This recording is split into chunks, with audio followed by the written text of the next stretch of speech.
Bienvenue sur Kiki Tennis, votre source d'actualité tennis en direct de la France. Ici, vous trouverez les dernières informations, analyses et commentaires sur les joueurs français et les tournois internationaux. Abonnez-vous et restez informés de tout ce qui se passe dans le monde du tennis. C'est effectivement un tournoi à double visage pour les Français à Dubaï.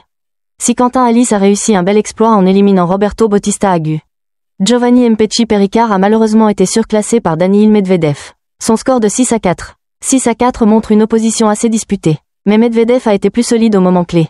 Le fait que Mpetshi Perricard ait cédé sur un score de 4-4 dans chaque set laisse penser qu'il a eu des opportunités mais n'a pas pu les saisir face à un Medvedev pourtant pas totalement en forme après son abandon à Doha. Il est toujours difficile de jouer contre un adversaire comme Medvedev, qui sait capitaliser sur les erreurs adverses tout en étant solide sous pression. Giovanni pourra tirer des enseignements de cette rencontre pour progresser dans ses prochains matchs.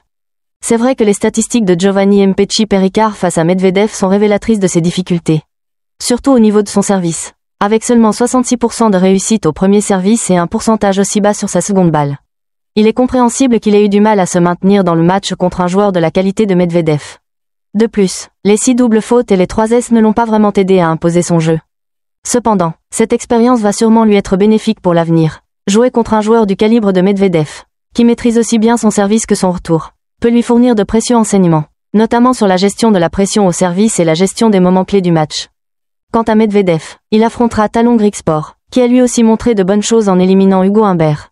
Ce sera sûrement un autre défi pour le Russe, qui devra garder sa concentration face à un joueur en forme.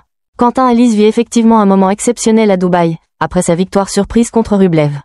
Il a enchaîné une performance impressionnante face à Bautista Agut, un joueur solide et expérimenté. Sa prestation, marquée par 15 S et 21 coups droits gagnants, montre qu'il a su tirer pleinement parti de ses points forts, notamment son service et sa capacité à varier ses coups. Ce type de victoire, dans des conditions aussi relevées, prouve qu'il a franchi un cap. Le match contre le lucky loser Luca Nardi représente une belle occasion pour lui d'atteindre les quarts de finale. Un stade qu'il n'a jamais atteint dans ce genre de tournoi. Et en cas de victoire, il réaliserait un véritable exploit en entrant dans le top 50. Un objectif qui marquerait un tournant dans sa carrière. Ce serait un bel accomplissement après des mois de travail acharné. Le chemin est encore long, mais Halys semble vraiment déterminé à continuer de surprendre et à montrer qu'il a sa place parmi l'élite du tennis mondial. Merci d'avoir suivi cette vidéo. Rejoignez la communauté en vous abonnant et activez la cloche pour être informé de toutes nos prochaines vidéos. On se retrouve bientôt pour plus de tennis. Et n'oubliez pas de partager vos opinions dans les commentaires.